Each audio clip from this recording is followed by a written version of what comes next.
Well, good afternoon, everyone. Let me start by thanking Prime Minister Son Sai, Prime Minister Salam Sai for their very warm hospitality and also for the terrific organization of ASEAN with Laos in the lead over the past year. But let me also start more parochially with saying that, of course, our attention, our focus, our hearts are also with the many Americans across southeastern United States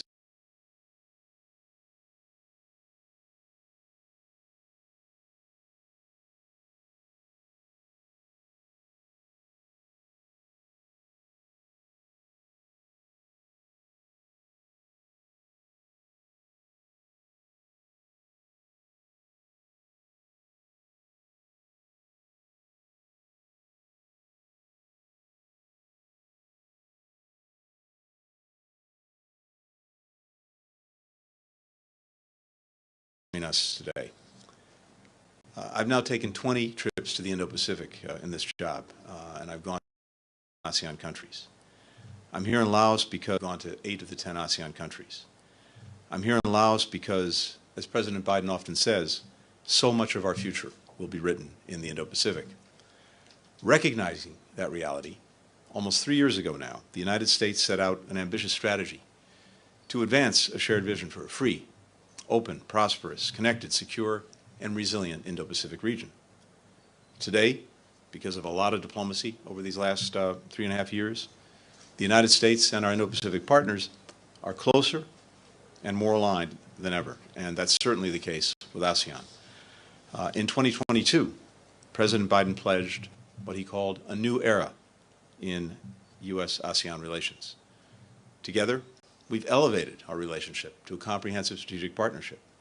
We've expanded our collaboration on long-standing priorities like economic issues and defense, but also launching many new initiatives in many new areas, from public health to clean energy to women's equality, reaffirming at every step the central role that ASEAN must play.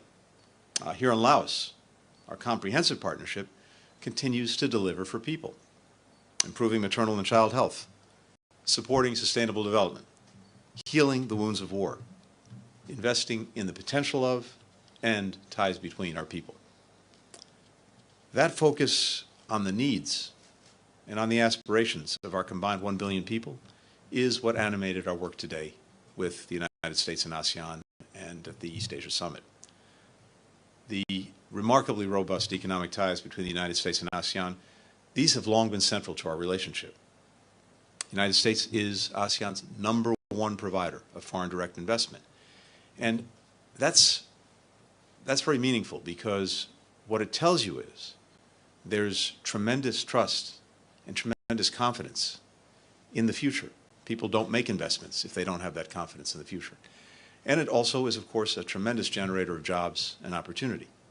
We have more than 6,200 American companies operating in the region, supporting hundreds of thousands of jobs locally, but also in all 50 states back in the United States.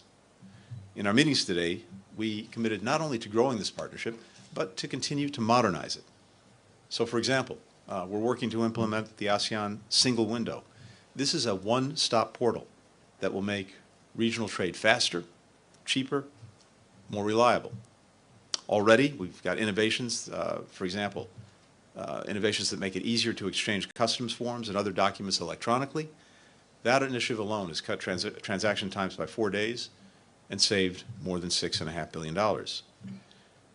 With the ASEAN digital economy projected to top $2 trillion by 2030, we're equipping professionals, we're equipping students in the region with the skills that they need to succeed in this 21st century economy.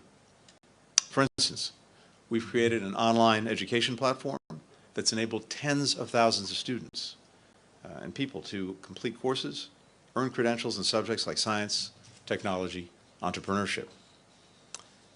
Recognizing the power of artificial intelligence to accelerate progress on the Sustainable Development Goals, ending poverty, eradicating hunger, bringing health care to more people, we've adopted today a US-ASEAN leader statement on AI so that our countries together can help shape the development, the use, the governance of safe, secure, and trustworthy artificial intelligence. And through a new 5-year compact, a partnership between ASEAN and the U.S. Agency for International Development, we're helping to empower ASEAN to identify areas where the region could use more capacity. For example, planning infrastructure projects, so that we can ensure that we're meeting the region's most pressing needs.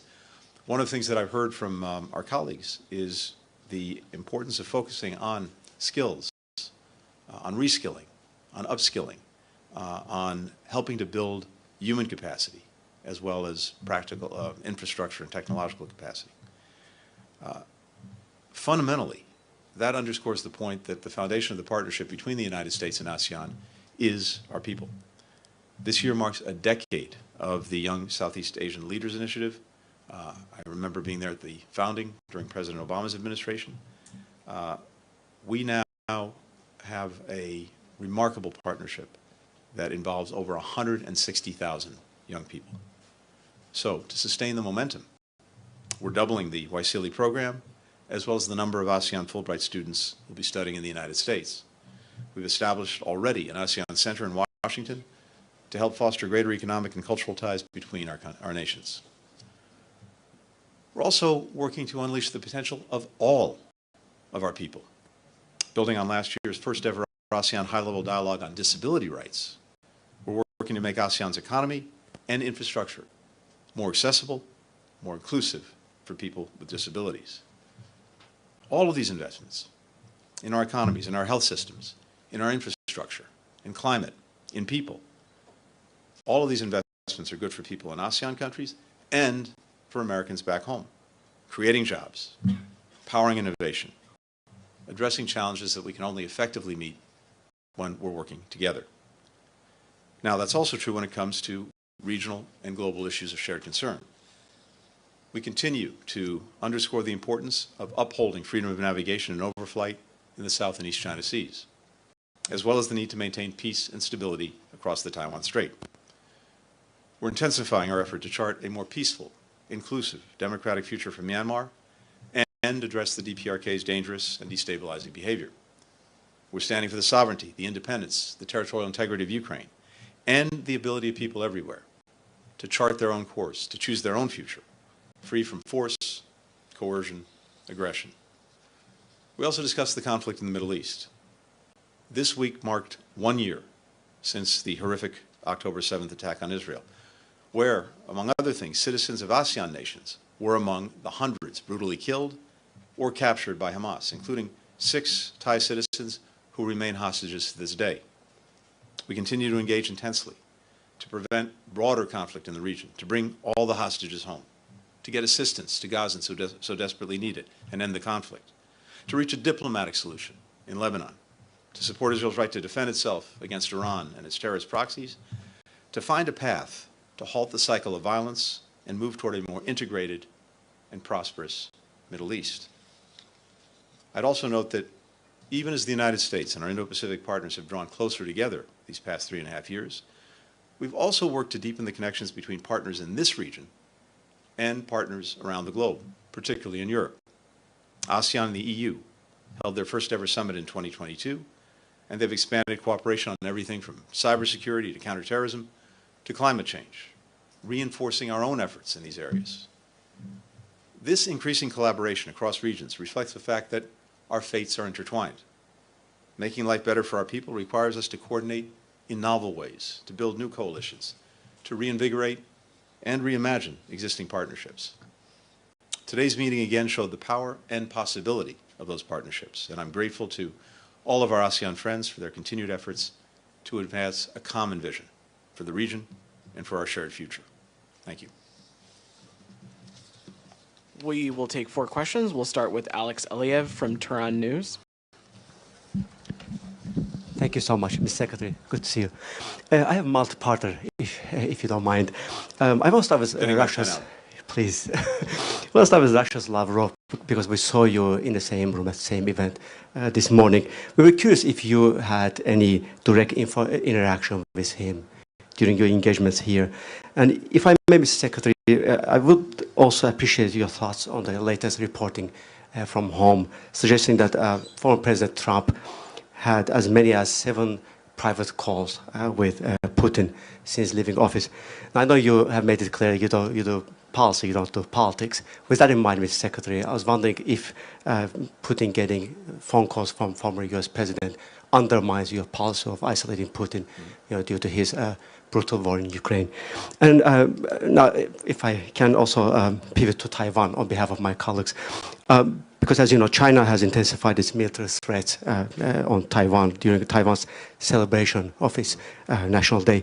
What is the U.S. message, Mr. Secretary, to China ahead of the expected talks between the leaders of two countries? Should the routine political event, you think, could be as a pretext for China's increasing military activities near Taiwan? And how important is it, in your opinion, for China to maintain the status quo of the Taiwan Strait as an international waterway? Thanks so much, Mr. Secretary. Thank you. With regard to Minister Lavrov, no, we didn't speak directly, but I was in the room when he made his intervention on behalf of Russia. He was in the room when I made my intervention on behalf of the United States. So I think it's safe to say that we heard each other. I didn't hear anything new, unfortunately, about the ongoing Russian aggression against Ukraine. I think country after country in the room, without speaking for them, made clear that this aggression needs to end. And it needs to end not only because it's an aggression against the Ukrainian people, it's an aggression against the principles that are at the heart of the international system and that are so necessary to try to help us preserve peace and stability, including respect for sovereignty, territorial integrity, independence. It's striking that so many countries that are half a world away in the Indo-Pacific care deeply about what's going on in Ukraine. And the reason, again, is because they know that if any country is allowed to act with impunity and to commit acts of aggression, that's a signal to would-be aggressors everywhere that it's open season. And that's going to be bad for everyone. So, again, I listened to him. Can't speak to whether he listened to me, but I didn't hear anything new. With regard to the calls you mentioned, all I can tell you is this. The administration was not aware of any purported calls, and so I really can't either confirm or comment on them. On Taiwan, what was also striking, again, is almost across the board, the strong desire for all of the ASEAN countries, and this extends well beyond ASEAN, but the countries in the room to see that peace and stability is maintained across the Taiwan Strait. And I can tell you that with regard to the so-called 10-10 speech, which is a regular exercise, China should not use it in any fashion as a pretext for provocative actions. On the contrary, we want to reinforce, and many other countries want to reinforce, the imperative of preserving the status quo, and neither party taking any actions that might undermine it. And again, this goes to something that's very powerfully felt across the region. It goes to the importance of preserving peace and stability in general, but it also goes to something that I think affects the lives, the livelihoods, and the future of every country in the region, and arguably every country in the world. 50% of commercial container traffic goes through the Taiwan Strait every day. More than 70% of the high-end semiconductors that the world needs are produced on Taiwan. So there's a strong interest around the world on maintaining peace and stability, preserving the status quo, avoiding any kind of conflict that could disrupt things that are so essential to the global economy. We'll next go to Suksha Khan from Vientiane Times.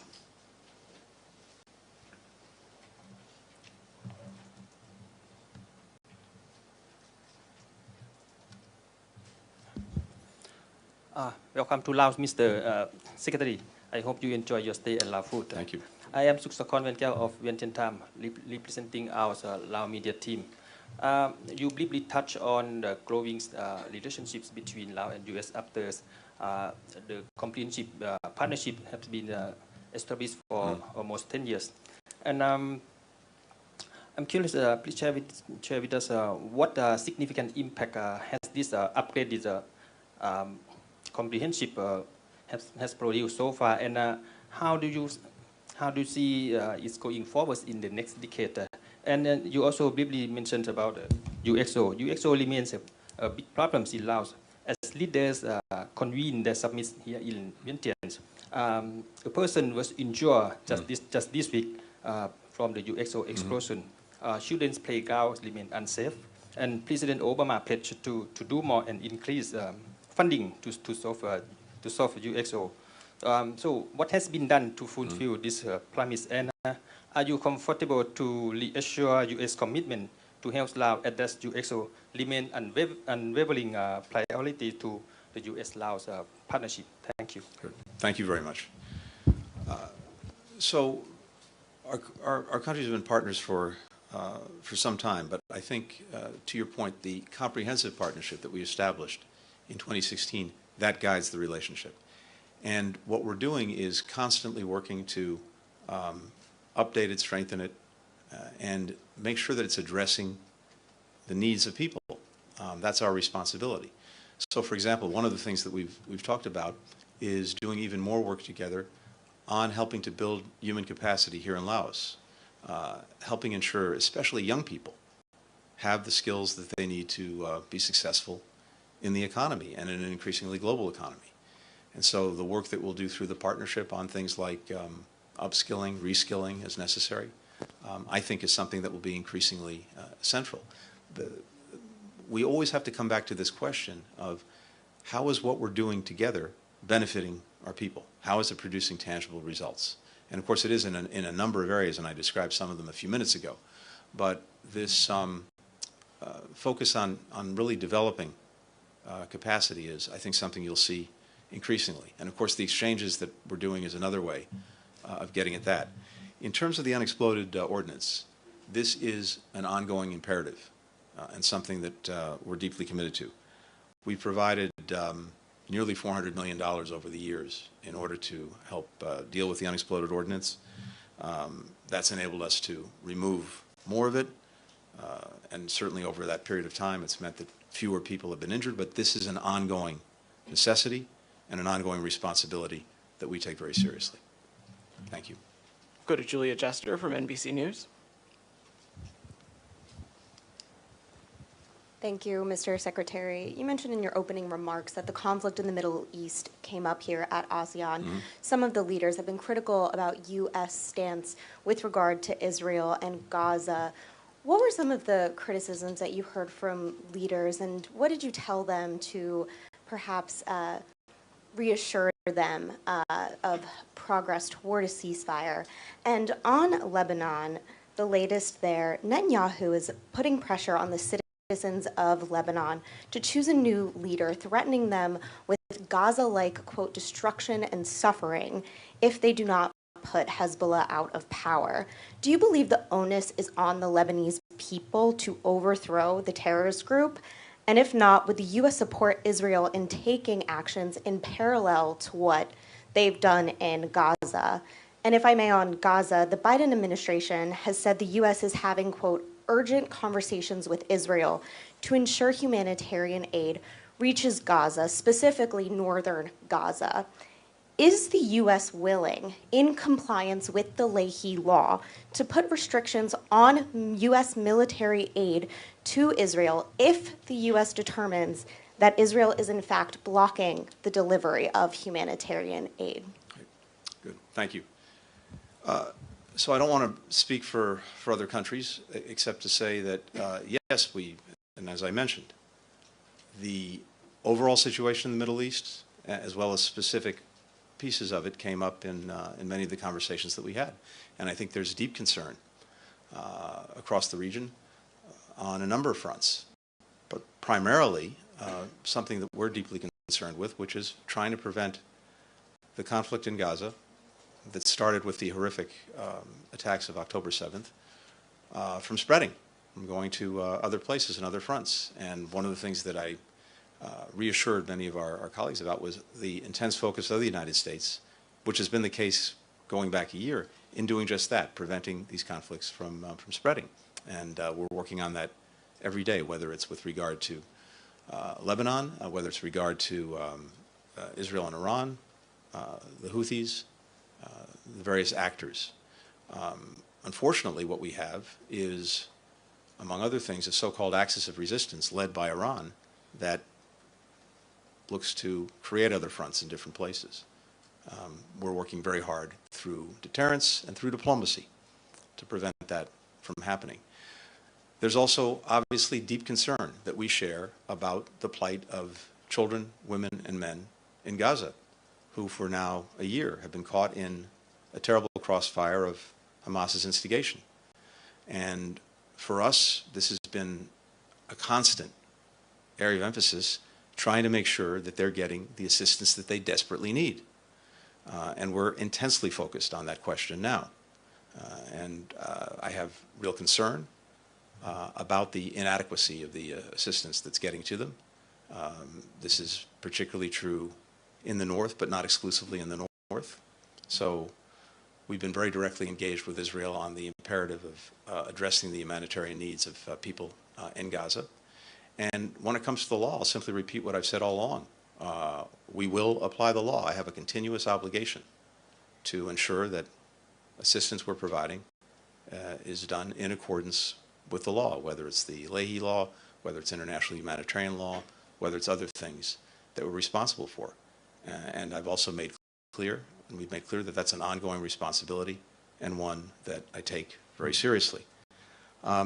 Finally, with regard to Lebanon, look, one of the main challenges that we've seen in Lebanon is the fact that Hezbollah effectively has taken over many state functions, and in particular in holding on to its arms, which is not supposed to be the case. Remember, Israel was in southern Lebanon for a long time, 18 years, and it got out in 2000.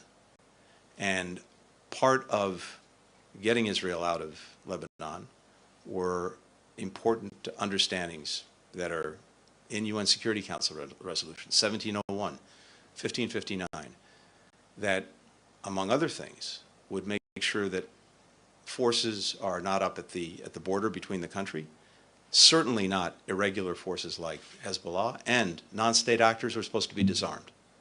Well, that didn't happen. And Hezbollah has posed an ongoing threat to Israel ever since. When the horror of October 7th happened, the next day, Hezbollah joined in, trying to create another front. In the process, the rockets and other munitions that they were launching into northern Israel forced people to flee from their homes. And some 70,000 Israelis have had to leave their homes. Similarly, in southern Lebanon, because Israel responded to these attacks from Hezbollah, you have many people who had to leave their homes. This is well before the last few weeks. This is what happened over the last year. And we all have a strong interest in trying to help create an environment in which people can go back to their homes and live there safely and securely, and kids can go back to school. So Israel has a clear and very legitimate interest in doing that. The people of Lebanon want the same thing. We believe that the best way to get there is through a diplomatic understanding, one that we've been working on for some time and one that we're extremely focused on right now. Now, Israel has a right to defend itself against terror attacks coming from Hezbollah, from Hamas, from anyone else. But it's also vitally important that in doing that, they focus on making sure that civilians are protected and, again, are not being caught in a terrible crossfire. So that's another area of concern. When it comes to Lebanon's future, this is for the Lebanese people to decide, not for anyone else, not for any outside actor, whether it's the United States, Israel, or any of the many actors in the region. But it's clear that the people of Lebanon have an interest, a strong interest, in the state asserting itself and taking responsibility for the country and its future.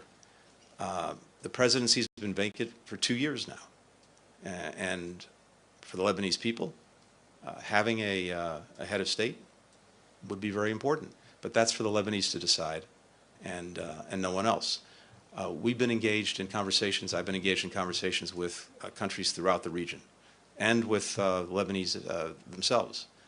And what I'm getting from these conversations is a strong desire not only on the part of many countries that are concerned about Lebanon, but especially the Lebanese themselves, to actually see the state stand up, assert itself, take responsibility for the lives of its citizens. And again, one way to do that would be by resolving the issue of a vacant presidency, but there are a number of other things that I know the Lebanese are focused on that can make a real difference. But it's fun. It's up to them. It's their country. It's their future. The United States, many other countries want to help. We provided almost $160 million in additional humanitarian assistance to try to help the many displaced people. And many of the displaced are from the Shia community. We want to make sure that their needs are addressed. Similarly, we've long been a supporter of the one institution that unites pretty much every Lebanese, and that's the Lebanese Armed Forces, and many other countries as well. So I think there are a number of things that others can do to support the Lebanese state, standing up and taking responsibility for the people and for the future of the country. But the fundamental decisions about how that gets done, those decisions belong to the Lebanese people. Final question. I'm sorry, what was the? Would the U.S. support Israel if Netanyahu followed through on that threat that the Lebanese people would face death and destruction? I'm not going to get into hypotheticals. I can just say we're focused on resolving the border situation diplomatically and supporting whatever the Lebanese choose to do in terms of the state asserting its responsibilities. Final question, Tantem May from the Straits Times. What will future policy for ASEAN under the incoming possible presidential candidates is still looking a bit blur and a bit muddy.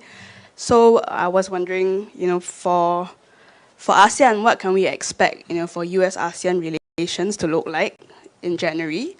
And also, what concerns have the ASEAN leaders shared with you about any new changes? Look, I can't, as many of you know, as I like to say, I don't do politics, I do policy. So all I can really speak to is the policies of the United States and how we're pursuing those policies now. Any speculation about the future is just that, speculation, except for this. I think there's a profound understanding in the United States that, as I said, and as President Biden has said, our future is in the Indo-Pacific. We're a Pacific power ourselves, but as we look at the part of the world where there's such extraordinary growth, extraordinary energy, extraordinary innovation, it's in the Indo-Pacific. And everything that we've done over the last 3.5 years has been to strengthen our ties, deepen our engagement, build new partnerships in a whole variety of ways, both with individual countries, but also with critical institutions like ASEAN. I mentioned that this is my 20th trip to the Indo-Pacific as Secretary of State. So yeah, there are a lot of other things going on out there in the Middle East, Russia and Ukraine. But that's just one small piece of evidence that even with everything else going on, our focus has remained intensely on this region. And again, it's because it's so critical to our own future, to the lives and livelihoods of Americans. So given that, it's my belief that that basic approach will continue, irrespective of who's president, because it's so manifestly in our interests. And I think there's strong support in Congress for our engagement in the region across parties and across both houses of Congress. And I don't see that changing.